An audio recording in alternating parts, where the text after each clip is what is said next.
The federal government of a country Nigeria don dey yarn give the general public say they don dey do the necessary things and things. They don make both legal and diplomatic steps to make sure say they release the 3 presidential aircraft wey dem seize for inside France and Switzerland.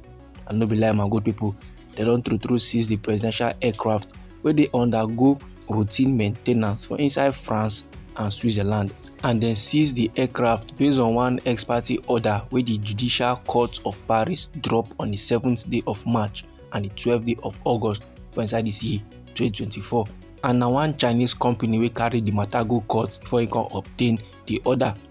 This Chinese company now they seek to enforce wetin they call arbitral award wey the Ogun State grant them for inside the year 2021. And Ogun State now a sub-national entity for inside the country Nigeria. Sharply, Emma good people, make I give you the names of the aircraft wey dem seize. Number 1 na the Airbus A330 wey the federal government recently buy at the price of $100 million. Other aircraft in question na one Dassault Falcon 7X and Boeing 737. All of them, Emma good people, dey inside the Nigerian presidential fleet. However, the presidency for inside one press statement wey dey issued by Bayo Onanuga don sama accuse give the Chinese company of fraudulent activity. They say the things and things wey dem do to take obtain the order, e no make sense at all.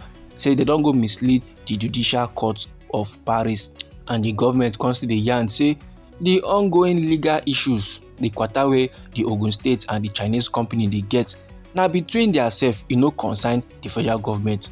So why the Chinese company now come carry matter go Judicial Court of Paris, come go involve the federal government for their matter, and it be no concern them before. Meanwhile, for inside one press statement wey dey issued by Kamarudin Ogundele, wey be spokesperson to the Nigerian's Attorney General, he come dey yarn dey give the general public say the Office of the National Security Adviser and the Attorney General of the Federation, they don initiate, as in they don take both legal and diplomatic measures, and that's not to ensure the release of the aircraft them.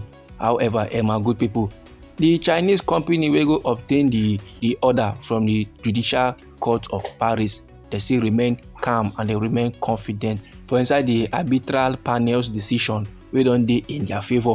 But Oga Bayo Onanuga, wey be media aide to the President of the Federal Republic of Nigeria, Bola Ahmed Tinubu, dey yarn dey give the general public say without one single doubt, the Chinese company they go don go yarn things and things wey go benefit them, and by so doing, they don mislead the Judicial Court for inside Paris into attaching the Nigerian government presidential jets wey dey on routine maintenance for inside France. The use and nature of the presidential jets as assets of a sovereign entity, and these assets they are very much protected by diplomatic immunity, and they forbid any foreign court from issuing an order against them. So they are very much convinced say the Chinese company now don't go mislead the Judicial Court of Paris regarding the use and nature of these assets them. They no yarn give the Judicial Courts the things and things wey dey involved for this presidential aircraft as it is required by the law. This same Chinese company now don't try to enforce their questionable judgments for inside the United Kingdom and the United States of America, but then fail. But however, my good people, we just received fresh updates about this matter. The koko be say one United States appeal court, it don't give the Nigerian efforts to overturn a $70 million arbitration award one serious blow like that. Now, they don't rule in favor of the Chinese firm where they seek to enforce the award against the Nigerian government. For inside one majority verdict now wey dey delivered on the 9th day of August, the US appeal court been uphold the judgment of a US district court for the District of Columbia, and they yarn about the arbitration award. They say it is very much enforceable. As I'm talking to you right now, my good people, they don't grant the Chinese firm final charging orders over 2 residential properties wey belong to Nigeria to satisfy the $7 million award. This latest development now, it don't add more palava join the yawa where the Nigerian government they will try to manage for inside Europe. where one judicial court for inside France bin sama order make dem seize 3 presidential jets due to the ongoing wahala between Chinese company and the Ogun State government. Now sharparly my good people, make I give una the genesis of this palava so. Make I yarn you legit about how the kwata starts between the Chinese company and the Ogun State government. You know say this kwata starts for inside the year 2010 when the Chinese firm they bin acquire rights to develop a free trade zone for inside Ogun State, for inside we country Nigeria.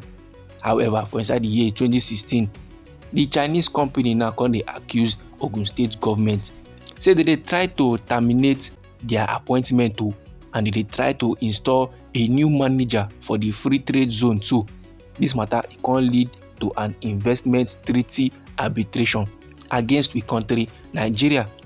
The arbitrators now they can rule in favor of the Chinese company and they can award them approximately $7 million in compensation. And this money now, this compensation money, we country Nigeria they no gree pay am. It can lead to the enforcement action of the US court.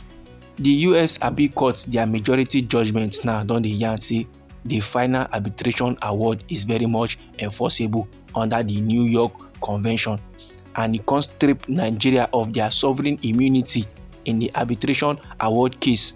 So like this now, e no get wetin the federal government wan just do. Normally, the palava the kwata na between Ogun State and the Chinese company, but they can go involve federal government for their matter. They can go seize the presidential jets wey no been concern them before. But now e no get as e wan be. The US court don rule on top the matter. Say as they don seize the jet, so na so e go be until the federal government then comply. Now if you ask me about this matter, my good people, I go tell you say this na big for the hands. The federal government of the country Nigeria, they don effort big time. Even Mr. Peter Obi sef don yarn am say this na international embarrassment, and this mess so wey the Ogun State government don put the federal government into na another evidence to tell the general public how woski, how ugly leadership be for inside the country Nigeria. So this my good people na the informate wey I say make I share give the general public. Anyhow the thing be for body, feel free make it drop am inside our comment section. Now we be Anointed Lady TV. Now they give on our legit information on the things and things wey dey happen for inside our nation Nigeria. So if you go like to receive more updates, try make you subscribe to this channel and try make you put on the notification bell so that as they bring the news they come, you go first receive the updates and you go get them sharp. And try make it share am to your family and friends so that them too they go know wetin dey sup for inside our country Nigeria. And they bring another legit information, another interesting cocoa on the things and things wey dey sup for the country for you, my good people. I beg, no go anywhere.